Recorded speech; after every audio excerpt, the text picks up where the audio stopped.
Hello everybody, I'm excited that the Icelandic Hike event has started today. I did do a video on this on the test server. I quite enjoyed it. Hopefully now that the event has gone live, it will continue to be enjoyable and it doesn't get like really hard towards the end.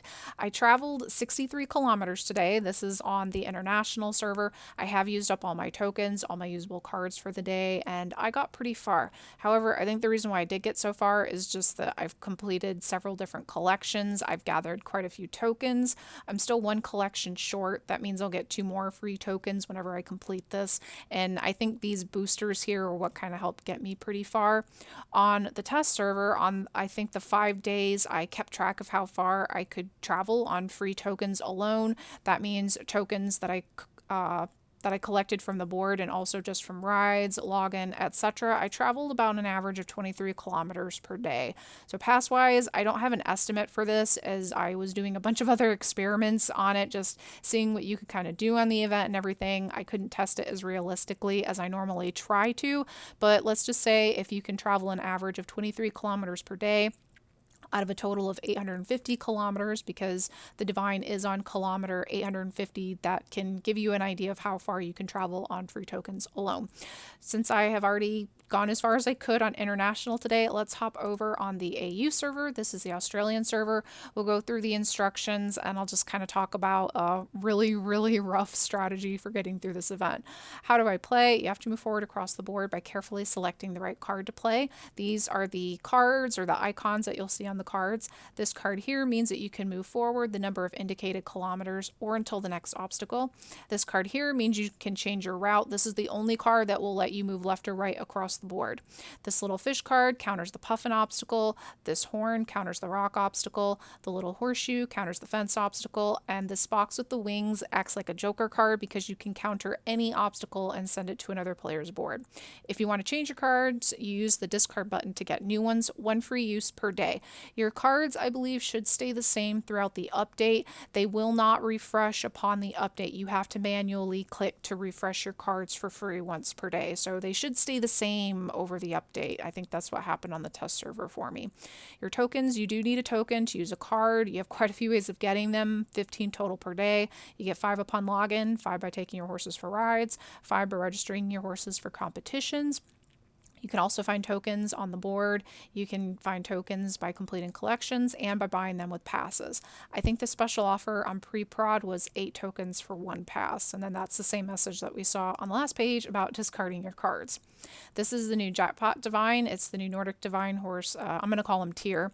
I like him. I really like his look. I think I said that on the test server video.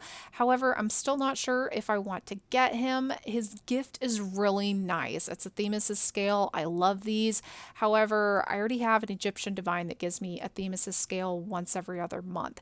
I prefer to use these just with Nyx packs because that's a 6-pass item. You could either get 6 horns of plenty or, 6 passes worth of whatever other items you want.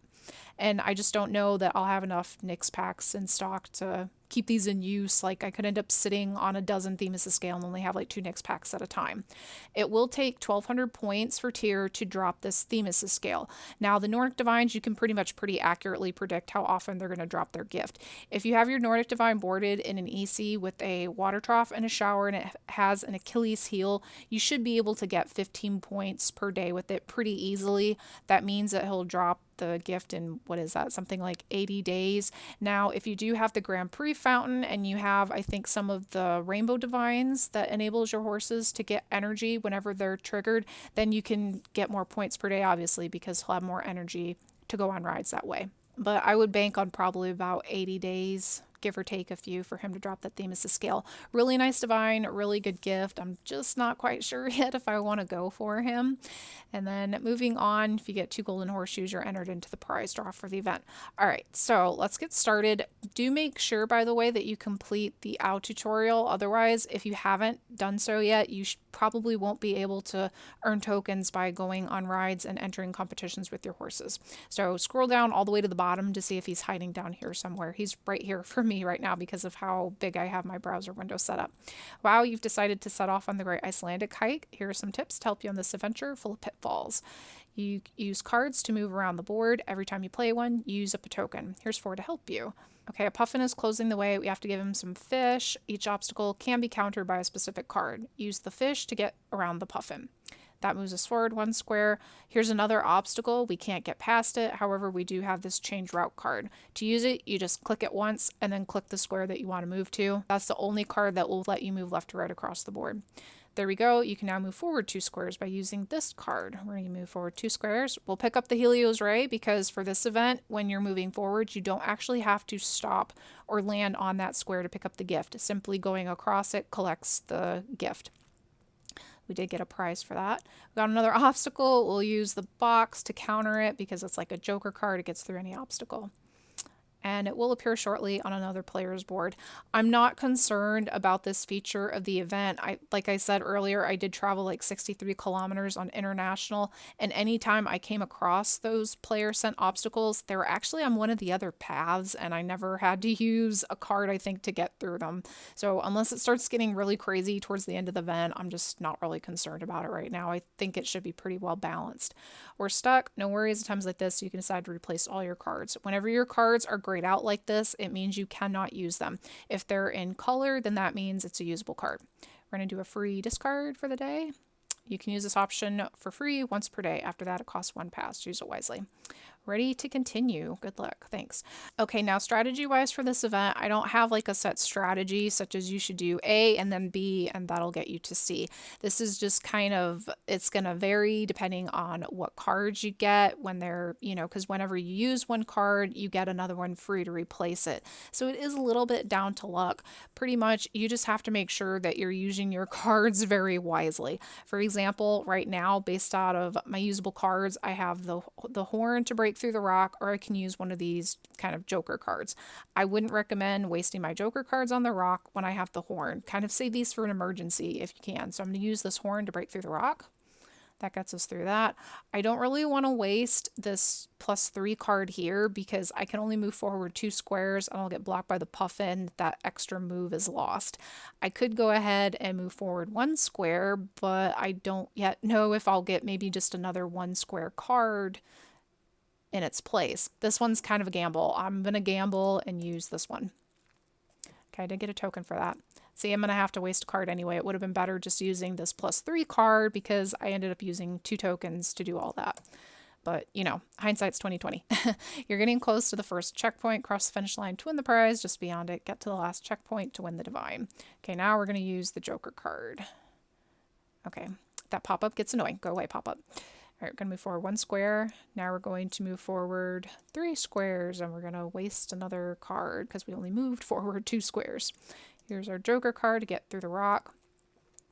Okay, there's one example about there's one more demonstration I want to show. Let me get through here, do a couple of competitions. This will take a minute. Are you immortal?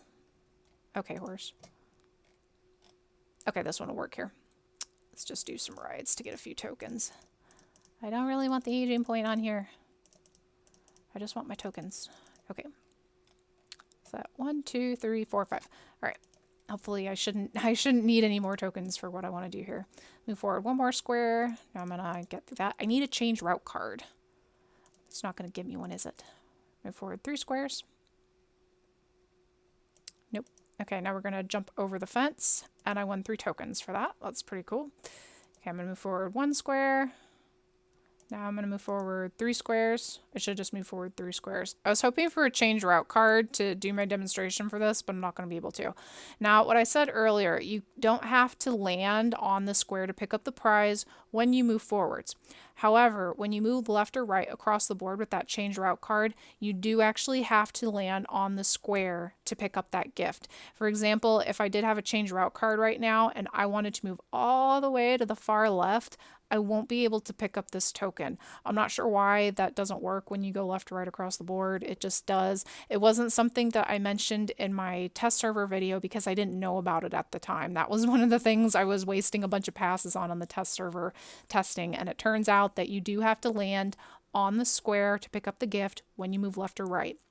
That's not the case when you go forwards. You just have to cross over it to actually pick it up. All right, I don't think I can go a little bit farther forward. We'll just go ahead and use the free discard. Doesn't matter. I'm not actually going to actively play on it. So that's as far as I got. Like I said, there isn't really a set strategy for this. You just have to, take a good look at what cards you have versus what obstacles on the board. A couple of them might be gambles. That one was earlier where I decided to use the +1 card instead of the +3 card. And then it turns out I should have just used the +3 card because I ended up wasting 2 tokens just to move that way. And cost wise, I don't actually have a pass estimate for this just because of all the experiments that I did. But I think if I didn't mention it earlier, I traveled an average of 23 kilometers per day on the 5 days I kept track of it on the test server. And we have to travel a total of 850 kilometers to get the Divine. That should give you a bit of an idea of how far you can travel for free. Pretty much though, I always plan on budgeting about 25 to 30 passes to finish an event. That usually gets me through it. I think only one event recently has cost me more than 30 passes. That was the Elemental Mine event. That was a bit of an exception because it was quite luck based. Now, if you're curious about how I ended up finishing on the memory event, I did finish the event. I got the Divine and only paid 9 passes and 20 diamonds, along with like 3 million Equus worth of family ties. But, it was only 9 passes and 20 diamonds. That wasn't that much. That was less than half of what I normally spend. So, usually 25 to 30 passes kind of gets me through it. I think what I'm going to do, because your tokens do stack up from day to day, your cards, these should be the same cards. When I log in tomorrow after update, these cards should still be here. The tokens do stack up. I'm just going to go as far as I can for free every day. If I do end up deciding on going for the Divine, I'm going to try to wait until the last weekend because by then I'll see how far I've been able to get for free just with those free tokens alone. And, I usually try to recommend holding on to your passes until the end of the event anyway. So I hope you guys have fun with this one. It was one I really enjoyed testing. Let me know if you plan on going for the Divine, and I will talk to you soon. Bye.